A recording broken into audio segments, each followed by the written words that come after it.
am one of your hosts today, Chris Hockey, and I'm joined as always by Mark. Hi, I'm that other host, Yes, the one who occasionally gets to speak. for sure.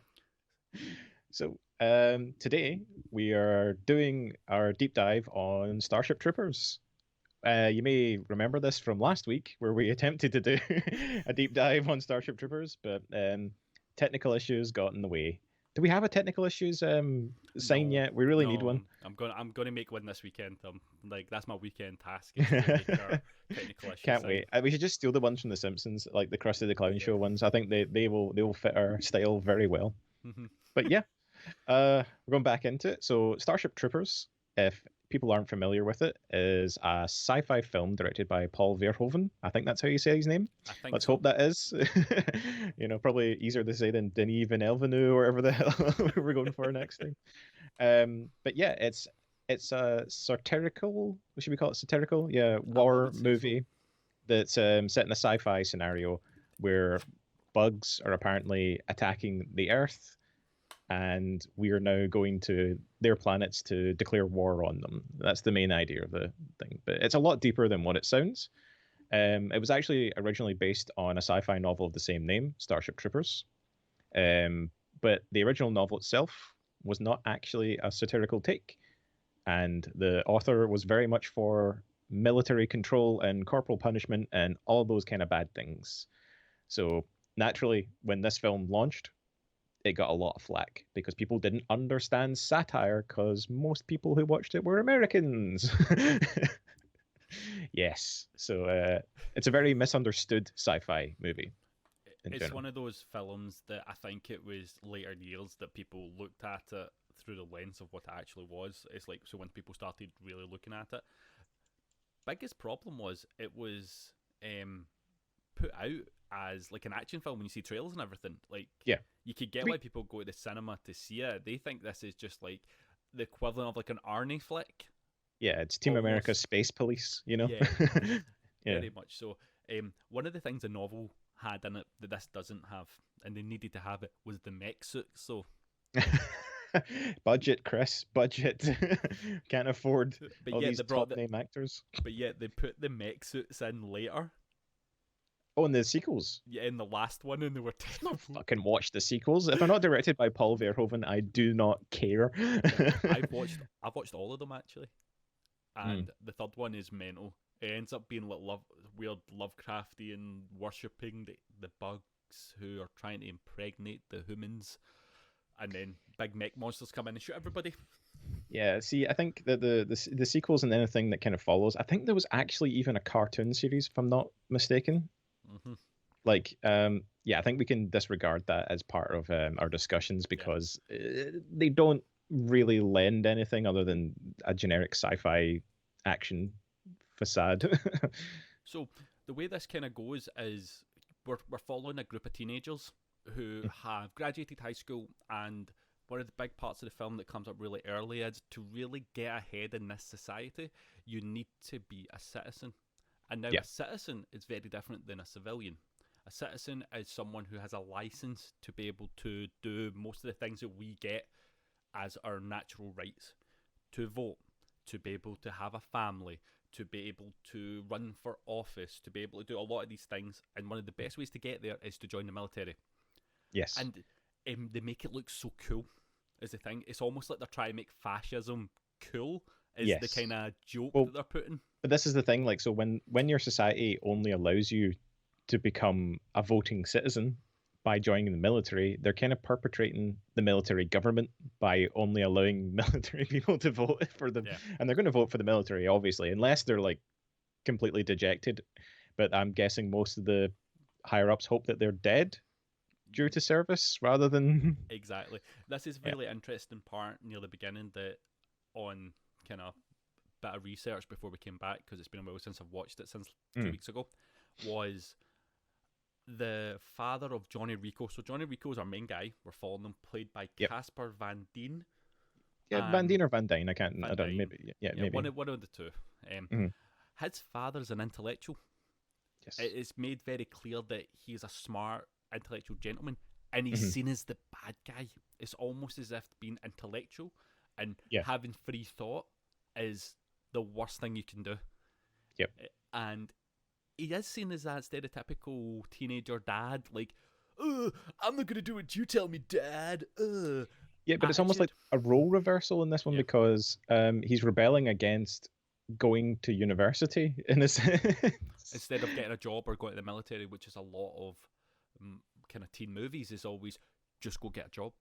Yeah. Go get that. You'll get there. You're not smart enough to do this, or you're not enlightened enough to do this. Don't we need money? Yeah. Where they went, no. Military is the place to be. Let's do this. Well, I say all of the younger, no, they're supposed to be young people, but they look like in their 30s because of the actors. And all the young people in this movie are seen to be very intelligent. I mean, Johnny Rico's grades are supposed to be kind of subnominal, but he does still have the opportunity to go to a good university or whatever we hear. But instead, he chooses to sign up, but not for the good reasons of wanting to be a citizen. No. He wants to sign up so he can get his hole. Yeah, basically. he's a dirty little teenager who just wants his girlfriend, and it's pathetic. It really is. So he's going out with Denise Richards. Yeah, Denise Richards. Whose character sex name bomb is, from the 90s. yeah, who's Cameron Ibanez. Ibanez, yeah, that's her name, in the Ibanez. movie. Yeah. And I just want to put this out there. She is the biggest bitch in this whole thing. I hate her, the big manipulative coup that she is. Yeah.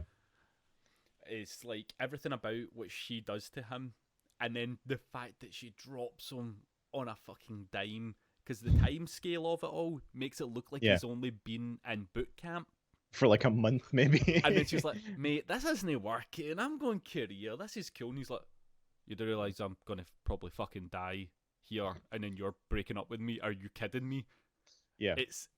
Well, she was stringing him along before this thing even started. She was trying to play the other sports team guy and stuff before this even gets into it. So you can see she's like not ideal, and he's throwing his life away for this. Yeah. And it's like it seems it's almost intentional how dumb these characters are. Yeah. Like they're kind of like a distraction from what's really going on in the background, because like all these kids are super handsome, super like athletic and fit, and they're like really intelligent. They're going to go do whatever they want. And then you see all the other adults in the background. Most of them are like maimed. Like some are missing like their eyes, some are missing arms and all this kind of stuff. So you can see that they're just there to distract you, kind of like propaganda does do. They always show the handsome soldier up the front with his perfect hair, his blue eyes, and his strong jaw. You know, it's fascism at its core, is what it is. I've got a really good scene that we can have a look at of seeing this kind of two different sides of it, of this kind of handsome people going to go join war as they're getting recruited down the line, and I'm going to shove it on at the moment. Meat for the grinder, eh? You can have a look into it.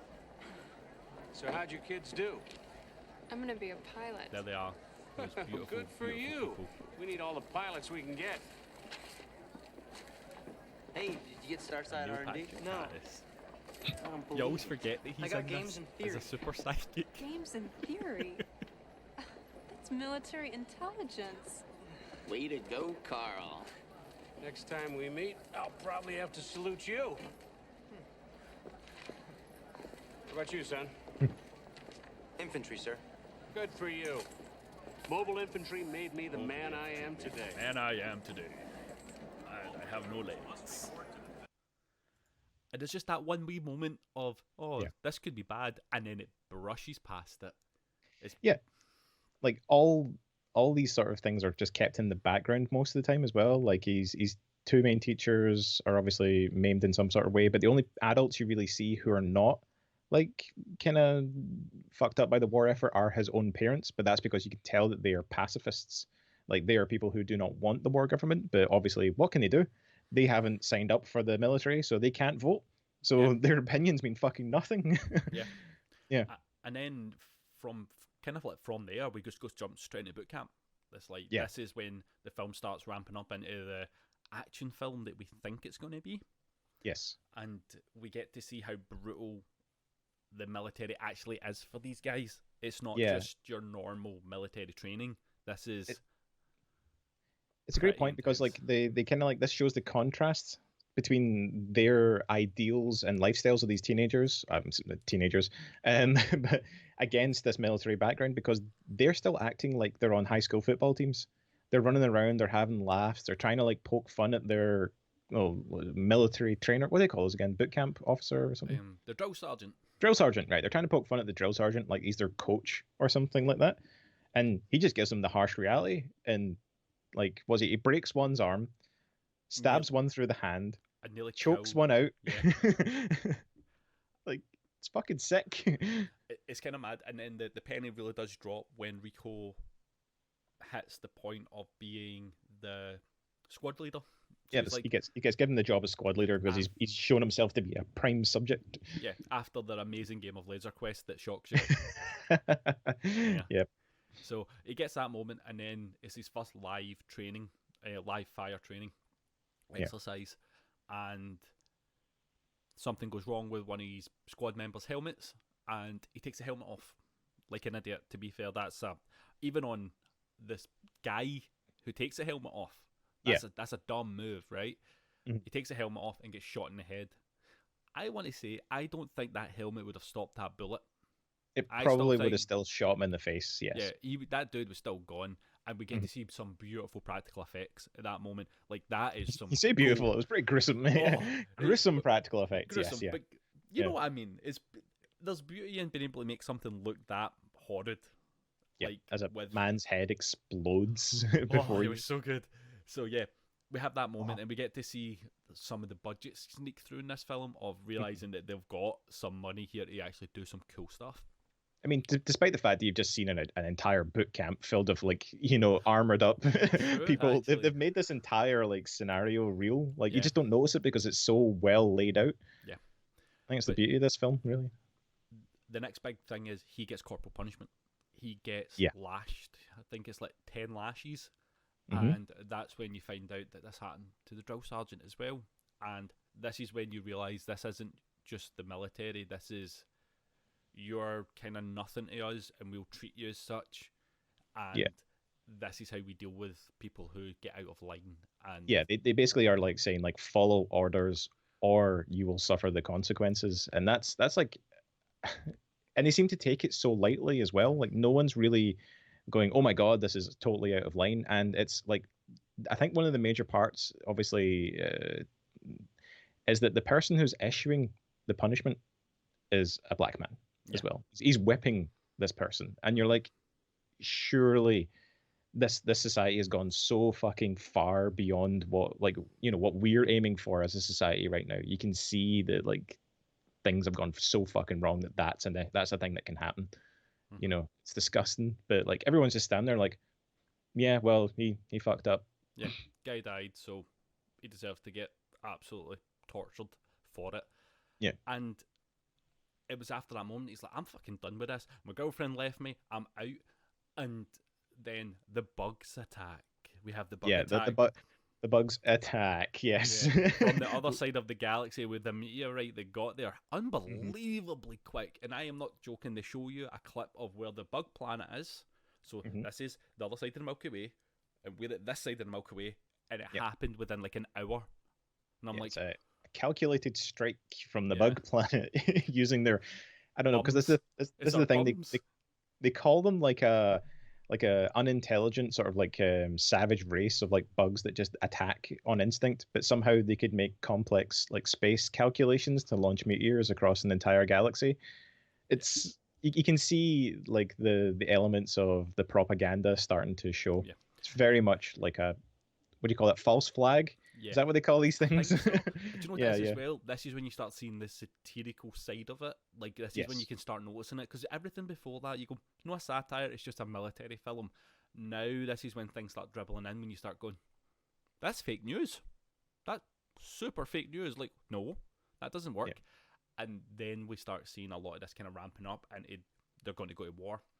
Yeah. And we get some propaganda clips through this, which is really cool. That I've got one of them lined up, because these propaganda clips of adverts are not for the people in their universe. They're for us to get behind their fascist regime. Yeah. And it's really good. It's they do it so well because you don't register it at first. So I'm going to shove one on. and you'll get to see it's like this old 40s, like, we need you type Yeah. propaganda.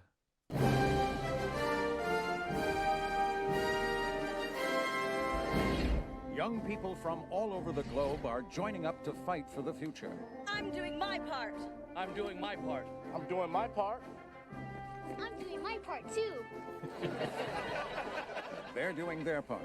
Are you? Join the mobile infantry and save the world. Service guarantees citizenship. You'd like to know more, which is really good about this one is that happens at the beginning of the film, and Yeah. it's actually the film starts like midway through and then goes back. Yeah. So you have some of the brutality of war get tinily shown in, and then it cuts it off and starts you again, which is really good. It's a good way they actually introduce it because they do it as a news clip. Yeah. So you're already behind them because you think the bugs are the bad guys at this point. I think that's what I really like about this movie is it does exposition in the right way because it's still in universe, if you know what I mean. It's like it's not like it's just going through, I'm going to take you to the side for a couple of seconds and explain to you what the plot is. Yeah. It's kind of like this would exist. They could actually even have a scene where everyone just stands around and watches the latest newsreel, and it would have been still in universe, but explaining the plot to us at the same time as the people in the universe. Exactly. So it does a fantastic job of doing that, and it's also like it's peak satire. It's fantastic the way they they put these together. It's a really good way of getting us on their side because you hate the bugs at this point. As a moviegoer, you're like, fuck them. We're hoorah, we go and do this kind of attitude comes that's through. that part where like so of course see when the bugs attack, it just happens to be like exactly where they've just got their recruitment drive from in Buenos Aires. Like it wipes out that area, and so you get to see like Johnny Rico like walk in on a news broadcast, and the news broadcaster is saying like, so we're mobilizing to go to war, but other people out there are saying things like they're not too sure about this being a real threat, and they're also saying that it might just be like a counterattack because we invaded one of their homeworlds or we pushed out into their territory.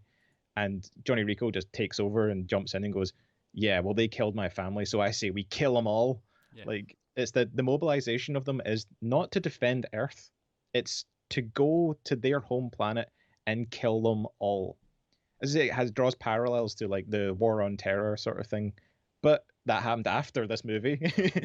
So like the War on Terror thing was like, oh, we got a strike done against us, which was technically a counter attack from all the things we'd done to their country, and now we're just going to go and invade and destroy everything we see, like civilians, citizens, whatever, who cares. Like, and then the film does this really good thing of, so instead of diving into that kind of philosophical view on what you're looking at and who you're fighting, it just goes, nah, we're going to give you an action montage because that's the point. Exactly. We don't want you thinking about it. Look over here. Look over there. Oh my god, because it's almost as like, oh, it's so good actually thinking about it just now. It's like, even though it's a satire of all this genre, it's trying its damnedest to not make you think about it. It's like almost as if in universe, it's going, we know people are watching this, but we don't want you to think about what's happening. Like, it's directed it in such a cool way that you do not notice any of this first time. Well, that's why viewing. like so many like people at the time just thought it was actually like glorifying fascism. Yeah.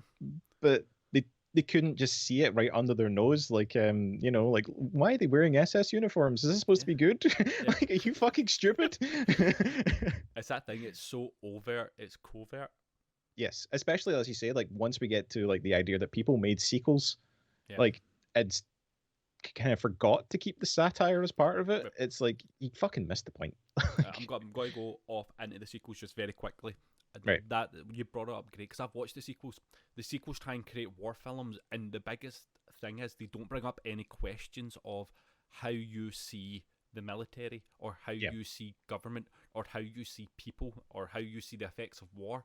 What they do is they pick up the tropes of there's psychic people in it, there's nudity in it, and there's grotesque violence, and then they go, let's build a film around that, and then it turns into everything that the original's trying to make fun of. So then it loses all potency because exactly it becomes it's like how I feel about most of the RoboCop sequels as well. Like they totally gloss over most of the stuff, and again it comes down to like Paul Verhoeven. Like he is the reason why these like satirical what do we call them, sci-fi movies. They're Yeah. just like so well done. Like this is what I hate is in general. I'm going to put this out there. Like in general, is people following brands and characters rather than following storytellers. Like Yes. when it comes to like comic books and stuff as well, people are like, "Oh, I fucking love Spider-Man books," and it's like, I like some Spider-Man stories, yes, but written by a certain author and following a certain plot line. I don't like the character in general just for what he stands for or whatever. It can be written terribly by anyone else. Like that can happen. I So, think there's a lot of fandom thing that happens with that a lot with Mhm. Just anything that goes more than say 2 films. Yeah, Or say yeah. we go for movie wise, because I was bad for that.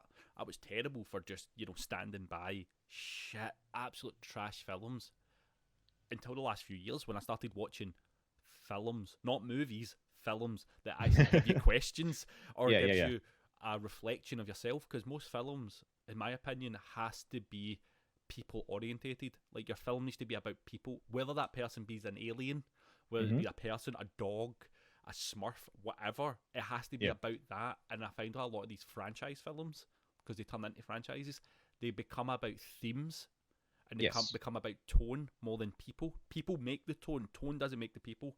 It's like Yeah. adaptations. Like they look at the theme of it, not the people in it. Things like Ghost in the Shell. Like when that remake Exactly. happened. Like you're just creating a facsimile of what you've seen before rather than Exactly. understanding the actual like plot themes and everything that's going on. It's just it's annoying as hell, but that's why that's what I'm saying. Like the way Paul Verhoeven does this is he makes it so completely inseparable. Like you don't even notice it's happening for a lot of the audience. Like they might be just sitting there going to, "Ha, look, RoboCop punched a guy," or like, "Yeah, we're gonna go kill the bugs." Like they can enjoy it on that level and not understand what he's trying to tell you. And it's such an art form that I think is so lost. I can't think of another movie or director out there who can accomplish what he does. No, Like- I can't think of anything that has like this kind of way Yeah. of doing things. Where if you took all the satire out of this, Mhm. it just went straight up military film. It's still a good movie. The satire makes it amazing. It gives you so much because he made a good film to start with Exactly. this on it. He didn't Yeah. go, "I'm going to make just a film about war." He went, "I'm going to make a war film that's a satire, but I'm also need to make sure the war parts make sense in the universe." This is the great part. Is like, see when it gets to the actual war, like we're getting to, like as soon as they all mobilize out there, they get completely fucking destroyed. Like every single one of those units you see is just like straight up murdered or brutally injured. Like even like our main character Johnny Rico is declared dead by the military because they're just like about how many people was it, like 130,000 or something they said died in the Died on- first wave. Yeah, I think it was like the first hour of the attack. Yeah. That they just got annihilated. But they just assumed that his squadron, they're all probably fucking dead. Let's wipe out this entire section of humans. And he's go, nah, they didn't make it. But he's alive, and he's in the medical bay. But because it's just a statistic to them, they don't give a fuck. They're just like, nah, Exactly. they're all dead. And then from this, you get some of the best CGI in this film. I say in this film, the film is CGI is brilliant in general. Yeah. Everything production value wise in this film, you would never guess this was 97. No, not at all. No. Right. I want everybody to remember this is 1997. This came out, not 2007. This is before Matrix. This is before like. And I'm going to show you a scene of Johnny Rico killing a bug, like this gigantic bug, and I just want you to really appreciate what you're looking at from a film from 1997.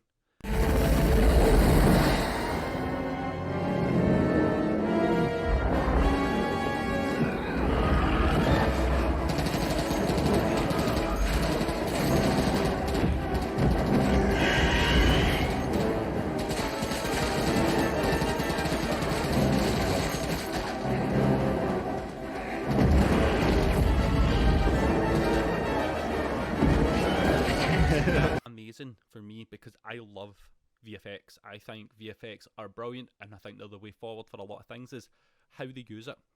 They know they can't make a gigantic bug in real life, so they use VFX to do it beautifully. I don't know how they made that look as good as they did. Like the lighting hits it as if it was there.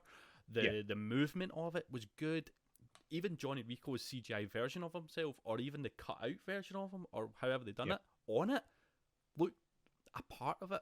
Yeah, But keep what in it, mind that like the Matrix sequel, like Reloaded, has a like a fully CGI person in it, and if you look at that, that was a massive budget, and you look at it, and you go, that looks like a bit of plasticine, yeah, right? well, Whereas this one is properly well lit in that scenario. Yeah. and what they do is really well, and I think this is how it tricks your eye, is how they cut it. Mhm. So what they've done is they give you the big sweeping motion, so you get to see the awe of this giant bug, and then they cut close to a real life Johnny Rico on an actual platform shooting a physical thing. So when this cuts back and forward, your brain can't tell the difference now because it's doing it quick enough that you don't get a time to kind of go, Well, that light's not right, that thing's not well, right. that's the thing. It's like I feel like even watching it, I've seen this clip like about 4 or 5 times now, and I still think that the lighting is consistent between each shot. That it doesn't feel that different. The texture and tone of the bug's like shell as well, it's quite similar. Yeah, Like they it's did a really, fucking fantastic job. Like and it's they've shoved their budget in the right way because they needed. I think, see, if these war scenes didn't look and feel as grounded as they did, even though they're fighting bugs, everything this film's trying to say, I think, would lose so much of its message because you need the war to feel ridiculous. You need the war because they're fighting bugs. And you have to it's realise not this. parody. It's satire. That's what we're thinking. Is like it has to make it like seem like a viable threat. Like they need to have that kind of level of like I don't know. I'm not gonna say humanity. What's the term for like a living organism that's like like it's I don't know. Because what it is when they start doing close-ups of the bugs, you start seeing that their eyes are a bit more human looking. They try and give them like the cowering fear. Or they show emotion. The brain bug at the end, is soft and kind of cuddly looking, even though it's got the big giant fucking suck your brain out thing. When it doesn't do that, it looks scared. Doesn't look intimidating. And that's the point, because we're fighting something it's not to our intellectual level, and we're basically trying to do that thing of step on the bugs, guys. Yeah, but they also show like it's great the way they do it. They mention that like you shouldn't shoot it and it's like a hardened shell and stuff like that. You should aim for like the soft parts of it, but the soft parts are the relatable parts, if you know what I mean. Like it's like just shoot it in the eye sort of thing, but the eye is where it's like communicating with you from. So it's kind of like shoot it in the soft part because that's where it feels almost. Exactly. It's so clever how they made the bugs, because they're so alien to us, but they give them enough human characteristics that you can start having empathy. It's like watching an animal more than a bug some of the times. I'm actually going to dive straight into another really good CGI clip, because I want people to feel the scale of what they're up against. And Come on, in this one, you want to live forever? defending a base.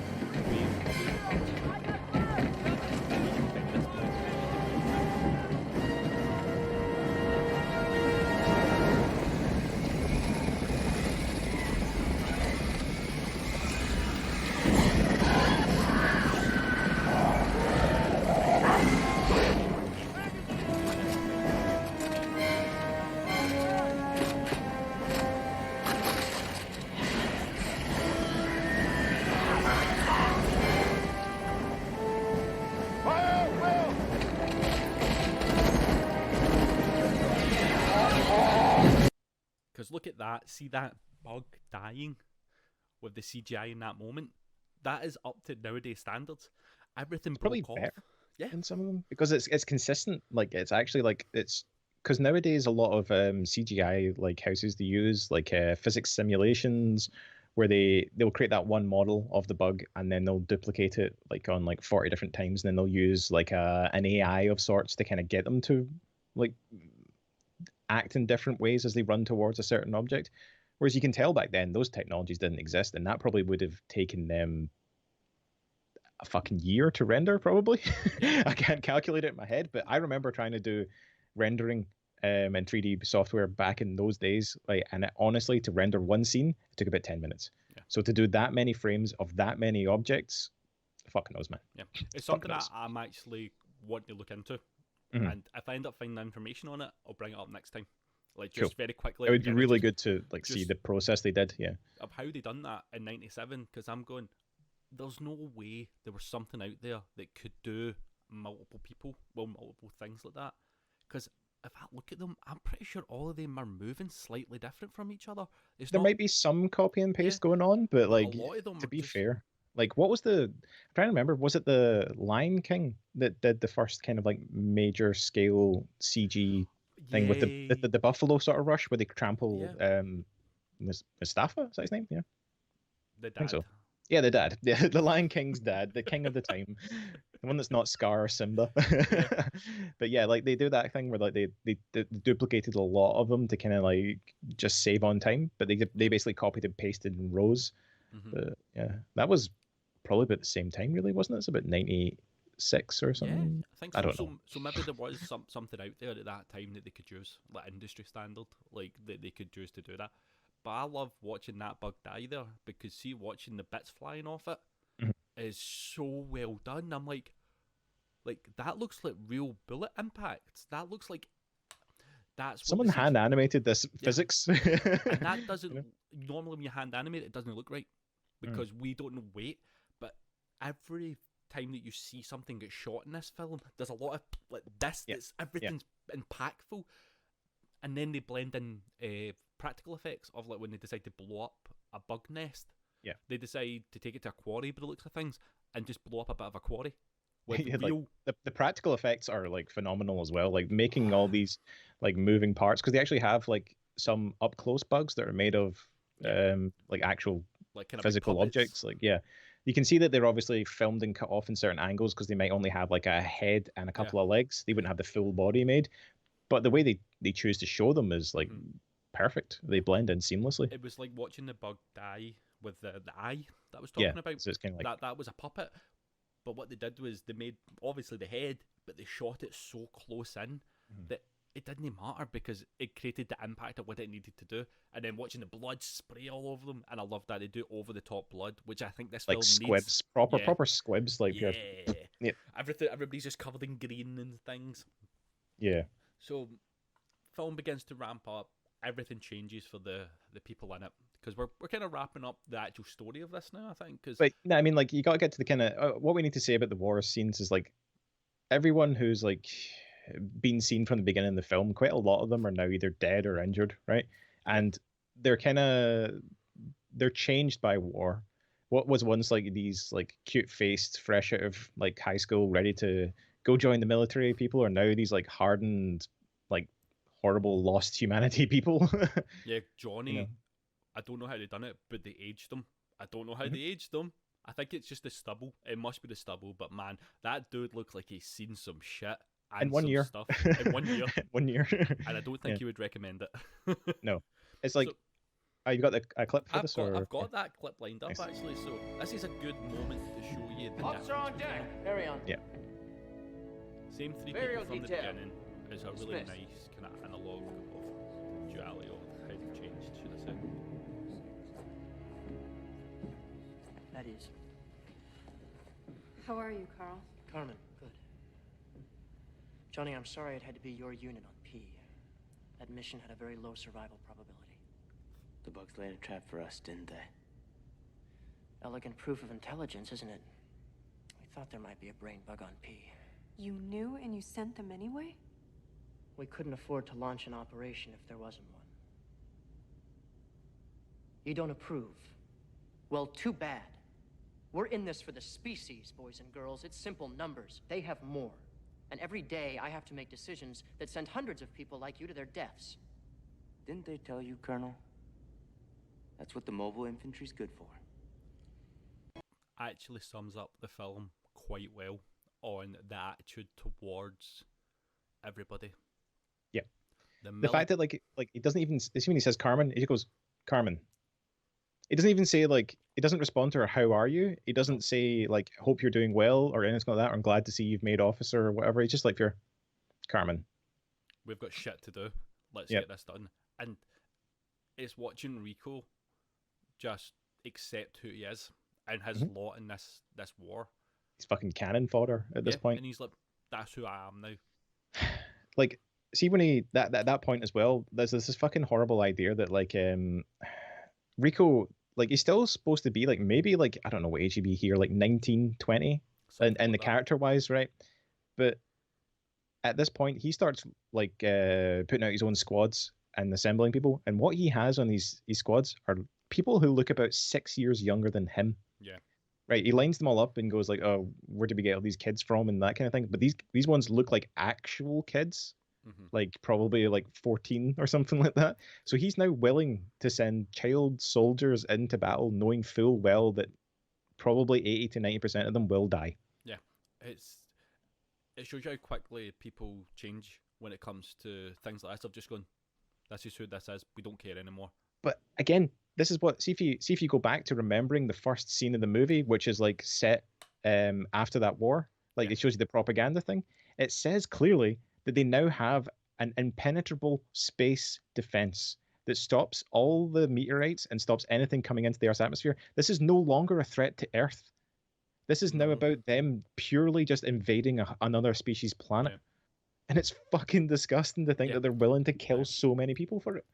Because if we try and put this as like a commentary on other films, another film that's basically the same thing but done very poorly because it kind of hits you over the head with it is Avatar. It's almost the exact same thing. The Pocahontas thing, yeah. Because think about it, an Avatar is going for resources, and then it bangs you over the head with how British and American and the Native Americans and everything like that, and they do it in such a really horrible way that makes you just not care about the film. Where this does this basically the same thing without the emotional connection of two people from each side, and just showing you, no, this is how bad it actually is. Let's not try and romanticize it. This is just, these people love fucking killing these things, and they're happy to send millions of people in to do it, to say that we did, basically. They just want to go, we conquered that planet. That's the thing, is like there's not a single character in this movie that isn't, well, I mean, there was the only character who was against the fascism regime was Rico's father, and he was killed off, and like, like just off. There you go, meteorite to the head. So everyone else in this film is very much for the war effort, and nothing has changed their mind. In fact, it's only ever hardened them towards the cause, and that's the effects of fascism. Like right there, it's like no one knows any better, so they can't escape from it. It was a very interesting one at the beginning with Dizzy, who was played by Dina Meyer. Yeah. And she brings it up actually at one moment, very throwaway bit at the beginning of talking about rights and power. Yeah. And the teacher says that only authority is political authority, and political authority is only an authority because of violence. Yeah. Violent authority is what runs the world. Yeah, they say that's the core like principle of what controls everything else. Yeah. Fact is, violence has solved every problem. It's solved more It's a fact, but it's not a nice one. It's not a pleasant one. It solved all conflicts, but then it doesn't get into the conversation of how did the conflict start in the first place. Exactly, yeah. But again, that wee throwaway bit at the beginning really builds on what this society is, and then watching, because she brings up a fair point of going, well, my mum says that we should have like a right to be able to do what we kind of want, and he's like, no, you'd get a right when we tell you get a right. And you have to earn your right, sort of thing. Yeah, and she just goes, yep, you are very much correct. See, that's the great thing about this film, is like all of that stuff that we learn about this fascist society is just thrown in as like passing comment. Like, you know, when they're in the showers together in the military base and they're discussing the reasons why they're here, and one girl's just like, oh, I'd like to have kids someday, and like the best way to do it is just to become a citizen. And it's like, it's a throwaway comment as in like, oh, I'm just got to do this because I really want to have a family.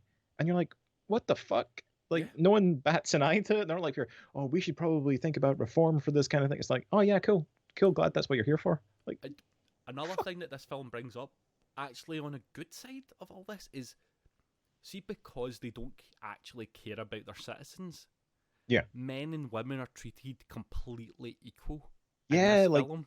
There's the fucking unisex showers, unisex barracks, and all this kind of thing. They're just people. Yeah. Do you know what I loved about those scenes actually? Since the film kind of from this moment onwards kind of puts everything in a nice neat bow, because it has to, because that's the point. They capture the brain bug, and then they're like, we know that they know fear, and we're gonna fuck them up. And they're like, yep, we're gonna fuck them up. End of film. Let they all go away and do their thing. and try Yeah. and recruit new people. And it's great because they're the recruiters now, like in the adverts. Yeah, they're completely converted. They are now the propaganda machine because they're the handsome people telling you that war is great and we will win. Yeah. And it's like, what's great about these things is how it sweeps over so many bits of information in that last final fight. Is like this idea that like Rico has an inkling that he knows where Carmen is and he's going to go save her and stuff like that from this brain bug. And at the end, you guys get a passing comment of like to what's the character called who's played by Neil Patrick Harris, Carl Jenkins.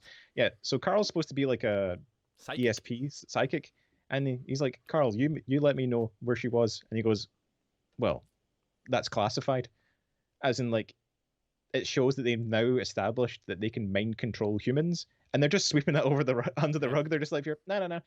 Like, that's horrifying to think of in a fascist society, that they can now control humans via their brain. Don't have to do anything. It's fucking scary. And they go, okay, cool, bye.